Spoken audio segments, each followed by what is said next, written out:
every year you see the videos pop up with Jeremy, Chaz and Dave, who all own top of the line cinema cameras or flagship stills cameras, and then they come out and they say, hey, listen, gear doesn't matter. Go and buy yourself the cheapest DSLR you've got. Ignore the fact that I've got millions and millions of pounds or dollars or rubles or whatever.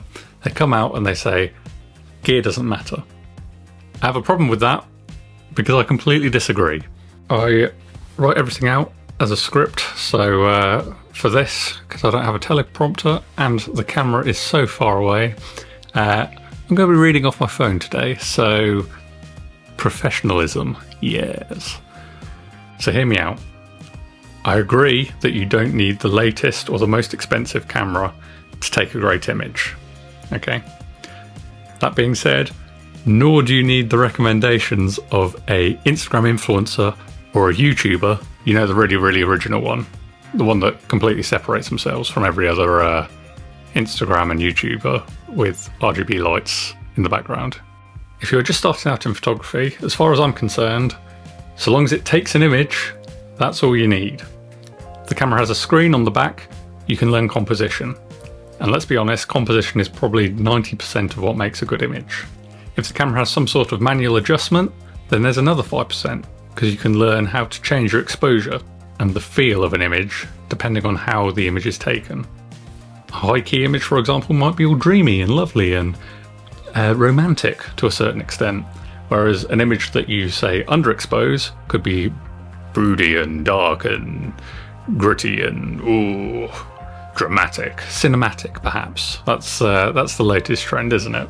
And then what makes up the final 5% really is the post-production of how you edit the images themselves. Whilst most people like to shoot raw, you can still edit a JPEG. So long as you don't push it too far, you can still get usable results from it. For this reason, that's why I would argue that these are the ideal cameras to get started learning photography on.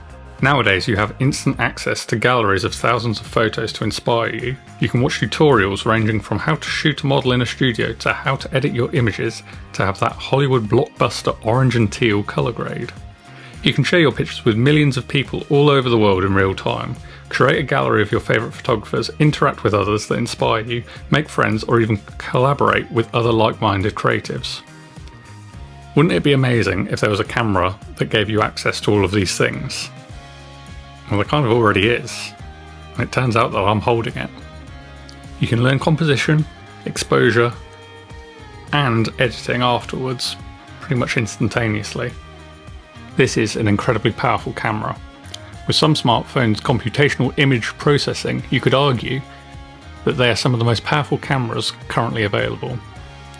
So why don't photographers use phones on assignment? I think the answer to this would be expectation.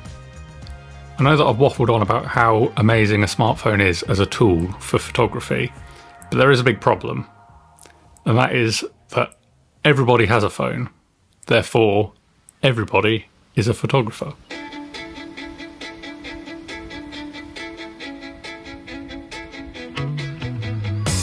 When somebody can reach into their pocket and become a photographer, so does everybody else. It reminds me of a truly iconic quote. Everyone can be super, and when everybody's super, no one will be. The image that comes to most people's mind when they visualise a photographer would be the paparazzi. Big bulky SLRs, long lenses, flash guns galore, and a fully loaded shoulder bag on their flank filled with all sorts of photographic hardware. When someone says that they're going to edit a photo on their phone, most likely you're going to think of this. Ooh, push that too hard. Whereas, if someone says that they're going to go and edit a photo in their studio, you're more likely to think of this. Apologies, this is the worst joke I've ever made. My point is, the choice of camera that you use can make an impression on the people around you. As someone that's worked in camera sales for over a decade now, Jesus Christ. Believe me when I say that some people walk into a shop and just buy the biggest camera because it looks the most professional. Thankfully, over the course of time, people have started to see what actually does suit their needs a little bit better. And sometimes, but not all the times, the advice that they get from others is actually worthwhile. Oh no. At the end of the day, a camera is just a tool. A hammer has to be sturdy enough to take blow after blow. A knife has to cleave an object precisely. And a camera has to accurately record waves of electromagnetic radiation for a fraction of a second upon its sensor, convert the spikes in the signal to ones and zeros, process said data in a custom-built computer that lives inside the camera, then send the image across traces to a memory where it will be written, reviewed, and then subsequently deleted because that shot was pretty trash. Another aspect is the physical feel or attributes of a camera. Certain cameras are better suited to certain subjects, genres, or paces of photography. For example, covering the final of a football match with a 8x10 wet plate camera is technically possible. I don't know how many usable images you will get from the match, nor do I think you will get very many media outlets interested in buying your images. To me personally, I'm a very much sort of touchy-feely sort of person. To me personally, I like quality built items. The physical feel and design is most important to me. Here is an image I'm sure that you've all seen before. It's part of a series called The Uncomfortable by Athens-based architect Katerina Kampranoi, I think, which showcases deliberate, inconvenient, everyday objects. Well, all apart from this one. Can you imagine how tricky it would be to eat a plate of spaghetti with a chain fork? It's a horrific thought. On a slight tangent, can you imagine being the president of the Big Beaky Nose Club, as well as blind, trying to use an SLR? It's super uncomfortable, right? For this reason, I much prefer to use rangefinder style cameras. Mount Kilimanjaro has enough room to slide into position at the side of the camera, and I can get my eye much closer to the viewfinder, allowing me to see much more of my composition, as well as the data along the bottom of the finder. It's not perfect, as my glasses still need to be removed to see anything wider than 28mm frame lines, but I don't own anything that wide for the system, so it's a non-issue at the moment. We've talked about the usability and the design of the camera, but lastly I want to talk about the other side, the other feel, how the camera makes you feel. Love a good point. You feel. I'm going to do that again, hang on.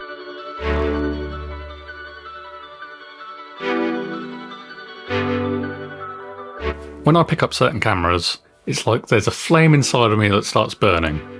The best way of sort of describing it is that first scene in Harry Potter where he picks up a wand. Magic. As I've previously mentioned, I absolutely love the build quality of things. Maybe it's the feel of how well it's built. Maybe it's the thought of the potential that I can use the camera for. Maybe it's trap wind. Who knows? The way I look at it, it's all about getting an emotional response from something in my book. If only I could feel something again. Anyway, to go full circle, gear is important because it inspires you to go out and take some great shots. To me personally, whenever I do sell cameras, the first thing that I do is put a camera in someone's hand and ask them how it feels. If it's uncomfortable, then they're not going to use it. If it's comfortable, but they want to do something different, then we've got to try and find the compromise for it. But at the end of the day, you need to be happy with the tool that you're using to go out and create great work. If, say for example, you do want to drop £6,000 on a camera because it is the camera that feels right in your hand, even though you're not going to use half the features on there, then why not go for it? But at the end of the day, you could still get a similar quality image from another camera, but you might not take it in the same way because that other camera might not inspire you the same way that the camera that you've bought for £500,000 does. If you've watched the whole way through this dissertation, well done! Now let's get to the thing that you actually wanted to click on this video and watch. Cameras!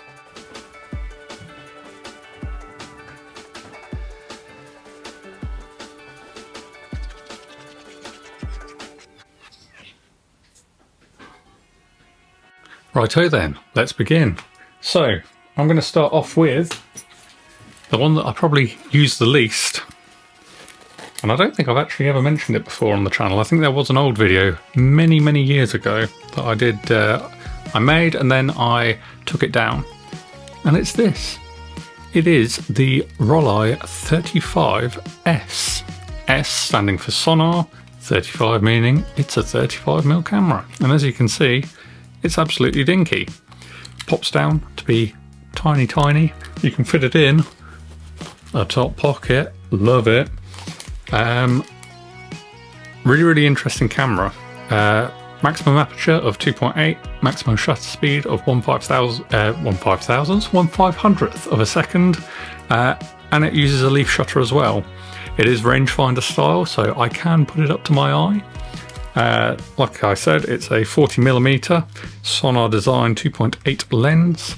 It's a Zeiss design but made by Rollei, which is why it says on the lens Sonar made by Rollei. Yeah, it's a pretty decent camera. I think I've only used it maybe 3 or 4 times, to be honest. I did pick it up to be my sort of everyday camera, but then I got into medium format and everything changed. So unfortunately, not one that gets used very often, but it is quite a nice, neat little thing. I think more than anything, I bought it for the design, because the design of it is really cool. Rollei 35S, very nice. Next up, I want to talk about the oldest camera in my collection, I guess. It's the Canon AE1. This is the camera that got it pretty much all started for me. This is my dad's old camera from the late 70s, early 80s. Interestingly, it used to work at Silverstone here in the UK, famous racetrack if you don't know it.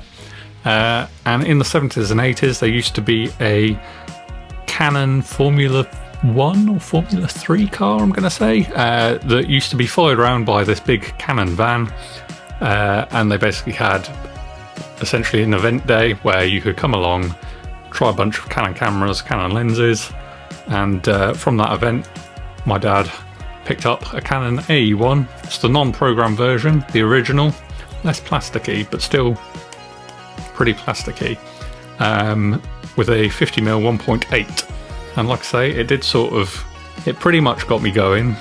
For long time viewers who know that it was a K1000 at secondary school that got me going originally. Soon after then, I got me dad's A1 out of retirement and started shooting with that. Not gonna lie, I don't really shoot with this camera anymore. It's not very comfortable to hold, at least in my hands. The grip is absolutely tiny, fingers hardly hold on. It's just a little bit, I don't know, everything's a bit sort of too pushed together. I don't know, it's not the best way to sort of describe why I don't shoot it that much anymore. But yeah, it just doesn't quite feel right in my hands anymore. I've been spoilt by other cameras, I suppose.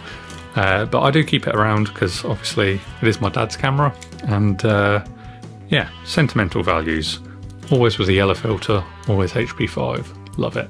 Okay, so next up we've got the Leica R3 Mott, and I did tease this in the last video. I still actually have the same roll of film in that I loaded pretty much at the same time that I made that video. I've been busy, guys. I do a lot of travelling for work. I haven't been able to shoot it as much as I would like. But that being said, I only have 4 exposures left. Right, 3, 2, 1, smile! Hey! There we are, lovely jubbly. We'll get that developed and I'll put that photo in so you can see. And now we're going to take a big jump forwards, and I'm going to show you the Minolta A7. The Alpha 7, the original. This isn't a Sony, this is a Minolta Alpha 7. I can't really remember when this was released, so details down below. But it is one of the latest cameras that I have in my collection. Really nice grip. It is made of plastic. It is a little bit plasticky in places, but it's still decently made, sort of thing. Reason why I went for one of these is because I was gifted a whole bunch of A-mount lenses. I did have a Minolta Dynax, in fact I still do somewhere. I still have a Minolta Dynax 70 somewhere, but it's not in this video because I don't use it.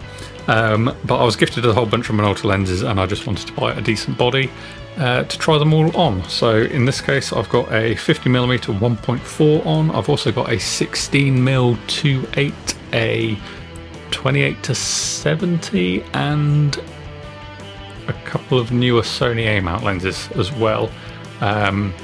Used it a couple of times. I like it. It's all in Japanese on the back. You can change it to English, but I think that's part of its charm. Purely because over here they were called Dynax, and I've got other Sony cameras. Ta-da. So it's fun to have an Alpha 7 and a new Alpha 7. I don't know, leave me alone, guys. And then that brings us the whole way to the latest camera, the newest film camera in terms of date of release. And that's my Leica M7. I absolutely love this camera. It's just perfect. I don't know how to describe it. This is my my Harry Potter 1 moment. As I mentioned earlier, it just feels perfect in the hand, sort of thing. Everything is exactly where I want it to be. My nose doesn't get smushed up against the back of the camera. I can focus really, really easily. And yeah, it's just perfect. Small, compact, decent quality optics. I love it. 10 out of 10. My film camera of choice. 11 times out of 10. Fantastic. Oh, that's all the 35mm stuff. Moving on to 120. I've got Big Bertha here. This is a Bronica GS1.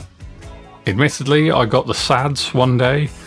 As with most things when I'm looking at cameras, got the SADS thinking it would be amazing to have a 4x5, easy to carry around with me, that's small, compact, and not as big as, say, an RB67 or an RZ67. So that's why I went for the Bronica GS1. I know, what's his name? Bray Hunzinger? Something like that. Used to shoot with one until he dropped his off of a lorry or something like that. And that was really only the only real sort of mentions of it. It is kind of an unsung 6x7 camera, and I think it is pretty decent, to be honest. I have really enjoyed using it. That being said, it still does weigh a decent amount. It still is really quite chunky. I mean, I've got the AE finder on here, but you can get waist level finders. But who wants to shoot landscapes in landscape portrait? That's what it's all about, man. But it is quite interesting, and I mean, I have done some other little bits and bobs with it. I've got a couple of different focusing screens, so I can do X-pan, like images through the back with the 220 film back. This is fully modular, much like an RZ67 or an RB67, but smaller, lighter, actually usable out and about. It still does weigh a ton. So I shoot this one a fair amount, not too often, but it's pretty good. It's pretty good.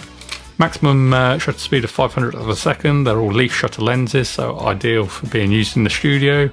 At the minute, I've only got a 100mm. I did used to have a 50 and a 150, but I sold them on just purely because I wasn't using them that much.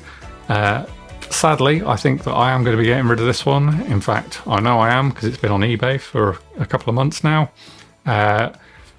Nobody's really paid too much interest in it. Like I say, I think it's because everyone goes for the RBs and the RZs. But if you do see one at a decent price, then I'd say definitely snatch it up, because it is a very, very good camera for the price point, and kind of usable. I will say though, I did have to get an old man camera strap, because this does pull down on your neck and shoulders like a lot. So I would recommend getting a springy old man camera strap. And then finally, my pride and joy, my medium format camera of choice, Hasselblad 500cm. So with this, I currently have the PME 45, which is the metered prism on top. I also do have a waist level for it. Got a couple of film backs. I've only got the standard winder, but that's all right. That's all I want. Film back wise, they're both the A12 film backs, which give you 12 shots, as you can tell from A12. Got these aftermarket things to stick on the back, because where you're going to put your dark slide holder. Yeah, I absolutely love this camera. Zeiss glass, manual, tactile. It's a box essentially, but it just feels right. By comparison, the size of this and the weight of this in comparison to the Veronica, just out of shot of camera, is insane really. It's mad that this is a 6x6 camera in this sort of size and this sort of weight. If I took the prism off and I just went for a waist level viewfinder, I could probably very happily walk around with this all day, taking images as you do, like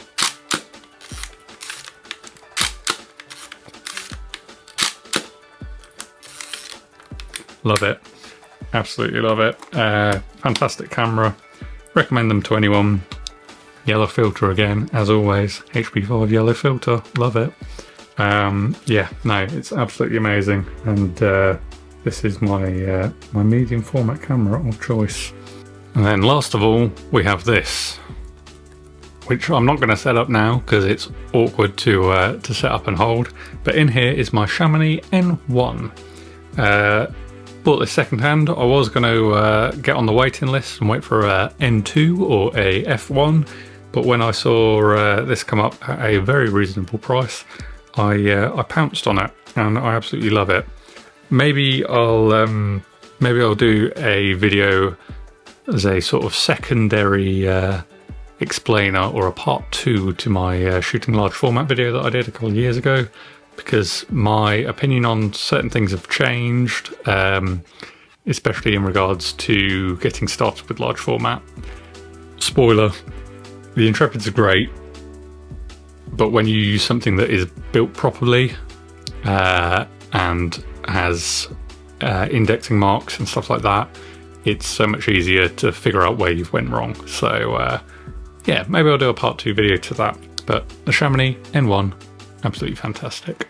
And then to sort of tie it all up together, this is completely off script, hence no phone in hand, but to tie it all up together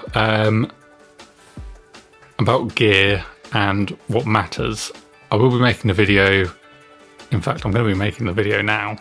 I will be releasing a video separately, which is talking about what I am hoping to do this year in regards to gear, and how I'm going to use it, and how my opinions have changed on the gear that I currently own over time. So if that sounds interesting, stick around. I'm going to be recording that video now, but it might not come out for a couple of weeks, who knows. So without further ado, thank you very much for watching this video. Sorry for the dissertation at the very start. I hope you enjoyed. I hope you enjoyed the cameras, and I'll see you next time. Cheerio. Bye. I don't know what that was.